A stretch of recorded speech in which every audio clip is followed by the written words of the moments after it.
Uma das coisas mais importantes para o ser humano são os relacionamentos amorosos. Eles determinam em uns 90% se você estará feliz ou triste. No vídeo de hoje eu vou contar tudo o que aprendi sobre eles e no final também o que eu busco e o que eu nunca contei antes.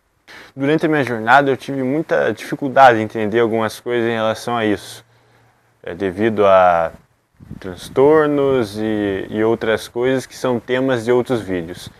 Mas mesmo assim foi possível aprender muitas coisas. A primeira coisa que eu aprendi é que o maior problema dos relacionamentos é o egoísmo, é a falta de capacidade de enxergar o outro, o que leva a um relacionamento combativo, que é o famoso ganha-perde. Para um ganhar, o outro tem que perder. E é aí que entra dramas, manipulações, entre outras coisas, porque as pessoas estão mais preocupadas com as suas carências emocionais ou sensações próprias do que com o relacionamento. Junto a isso, o narcisismo. Se você parar para pensar, a separação dos famosos é totalmente conectada a isso. A imagem dos outros sobre elas é mais importante do que qualquer coisa, como os relacionamentos, por exemplo. As pessoas comuns também cometem esse erro o tempo todo. Elas ficam com pessoas ou por status ou para poder agradar a um grupo. Uma visão utilitarista focada em satisfazer a si mesmo, o caso tanto do egoísmo quanto do narcisismo. E isso leva a um desgaste no relacionamento, ativando cada vez mais o eu crítico, que é aquela coisa do porquê você fez isso ou porquê você é assim. É verdade que o ser humano ele tem essa natureza egoísta, mas mesmo assim é possível solucionar isso, saindo do piloto automático e colocando intencionalidade. E a solução é a mentalidade ganha-ganha, ou seja, relacionamento colaborativo. Para você vencer, o outro tem que vencer junto. Uma outra coisa que ajuda muito é a inteligência positiva. Uma coisa que eu observava em todos os relacionamentos que davam certo e que tinham uma ótima qualidade é que os dois tinham uma visão otimista da vida. Não eram preocupados ou ansiosos, mas eram tranquilos com a vida. Uma leveza. E possui muito menos chance de trair, já que quem tem uma visão otimista e menos crítica possui menos vícios e menos sabotadores. Vou deixar um trecho de outro vídeo que eu falo sobre isso. Na tela de vocês vai aparecer um vórtice de 0 a 100. Não vou entrar muito na questão de estudo científico, mas o seu QP ele tem que estar acima de 75. Que é o que nós chamamos de ponto de virada. Se estiver abaixo, a sua mente vai te sabotar e te jogar para baixo. E se você estiver acima, a sua mente ela vai te jogar para cima. Todos os casamentos felizes estão acima de 82 e todos os divórcios beiram os 40. Outra coisa que eu aprendi é que crenças e ambiente importam muito. Uma coisa que me irrita muito na internet são as postagens, discussões, videozinhos curtos e conteúdos sobre o assunto.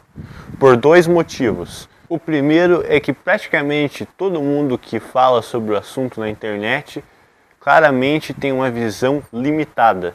Focam nos gatilhos, nos hackzinhos, nos métodos, na fórmula mágica, em como se dar bem, nas habilidades, em vez de focar nos princípios da coisa. Por isso que muitas informações sobre isso só leva a mais caos. Por isso, cuidado com o que você consome e quem te influencia. O segundo motivo é que tem muita gente frustrada na internet, falando que os relacionamentos não dão certo, falando mal do outro gênero, que não tem como dar certo, em vez de assumir a responsabilidade que fizeram escolhas erradas ou entraram por motivações erradas. Mas o ponto é que quanto mais consumimos conteúdo negativo sobre isso, mais a nossa mente vai ficar negativa também. Já vimos que uma mentalidade negativa vai terminar no fim de um relacionamento ou do divórcio. Cuide do que você consome. Conteúdos de traição, músicas de traição, músicas de corno. Lembre-se, você se torna o que você consome. Pessoas incríveis tem um monte por aí. Se você ainda não achou, ou você está no ambiente errado, ou você está sendo a pessoa errada. Outra coisa que aprendi é que você tem que ser a pessoa certa. Ou seja, você ser a pessoa dos sonhos de quem você vai se relacionar. Não basta apenas exigir, você também tem que agregar valor. E quando somos a pessoa certa, atraímos pessoas parecidas com a gente. Ou seja, se você não encontrou a pessoa certa, o melhor atalho é você ser a pessoa certa. Para ser a pessoa certa, você tem que ter um bom autoconhecimento e ser bem resolvido consigo mesmo. Uma coisa que eu sempre penso é que no meu relacionamento eu não quero levar nenhum transtorno, nenhum vício, nenhuma crença ruim. Eu quero estar já com uma mente organizada, sabendo os meus valores e o que é importante para mim. E como fazer isso? Escrita diária. E saber o seu eu ideal, aonde você quer chegar. Tem vídeos sobre isso aqui no canal. Falando nisso, o namoro ele deve ter um propósito maior, pois se não tem uma motivação forte o suficiente, tudo desanda e o caos se instala. As pessoas reclamam, geralmente depois de um tempo, que o relacionamento ele não é como antes. Mas isso basicamente acontece porque a única motivação é o prazer. Não tem uma motivação que transcende. E se você não tiver, o relacionamento ele não vai se sustentar. Isso também nos mostra que ficar por ficar nos leva ao caos e uma entropia absurda. Você fica à mercê do piloto automático da vida, que sempre leva ao abismo. Então, namore com um propósito maior ou espere pelo caos e a desordem na sua vida. O próximo é: idealize menos e veja como a pessoa realmente é. As pessoas passam semanas, meses, anos pensando em como seria com aquela pessoa. Mas é uma história que só existe na cabeça dela. E na real é o próprio egoísmo, porque ela quer que uma pessoa seja exatamente como ela quer, esquecendo que essa pessoa tem vontades próprias. Isso também vale para quem já terminou um relacionamento e ainda está se lamentando pelo passado. E o problema é que as pessoas esquecem que um dia elas vão morrer e que a vida é curta demais para viver na fantasia ou no passado. Nada é garantido, então menos ilusão e mais ação. Uma outra coisa que eu observei, esse é mais um conselho, é que tenha a mesma cosmovisão, a mesma religião do que a pessoa que você vai se relacionar. Pois é só a visão além desse mundo, além do que está aqui. Então tenha bem claro que a outra pessoa ela vai ter uma visão bem parecida com a sua, pois senão vai ter várias complicações no futuro, que poderá colocar o relacionamento em xeque. Junto a isso, tem os seus critérios, aquelas coisas inegociáveis que você sabe que a outra pessoa tem que ter, ou até mesmo as suas preferências. Vou dar exemplo agora de alguns meus. A pessoa da minha vida, ela deve ter uma religião e visão de fé parecida, ótimos valores e virtudes, querer construir uma família, ter um propósito compatível, inclusive ter que ter que uma coisa que eu odeio é pessoas que só vivem no piloto automático e não têm uma intencionalidade na vida, mentalidade de sempre estar evoluindo. Eu odeio pessoas estagnadas. Mentalidade ganha-ganha, ou seja, de colaboração, que eu já expliquei no vídeo. uma visão otimista da vida, que leve a vida com leveza, que ilumine o dia das outras pessoas. Pessoa bem resolvida com qualquer relacionamento anterior, livre de vícios, transtornos ou busca de validação social, que cuida de si mesmo e da própria saúde, goste de conversar e não tenha medo de falar o que pensa, goste de explorar e viajar ao mundo, um estilo elegante, sem ser vulgar, tenha hobbies e paixões, seja inteligente e sábia, alguém que se valorize e não tenha namorado muitas vezes. E antes que venha os haterzinhos, sim, eu posso exigir isso. Uma linguagem de amor parecida, isso é mais uma preferência mesmo. Agora, em relação a traços físicos, vou deixar isso no mistério mesmo. Agora vamos a algumas curiosidades. E a primeira coisa é que, na verdade, eu nunca realmente namorei.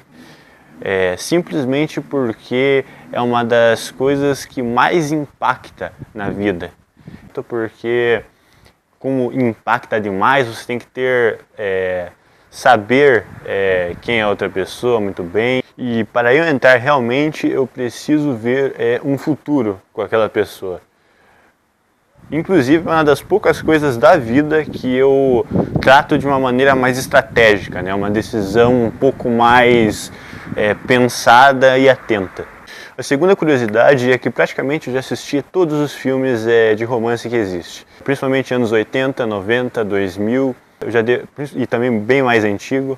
Eu já devo todos os famosos filmes e séries eu conheço, e alguns até se perguntam por quê.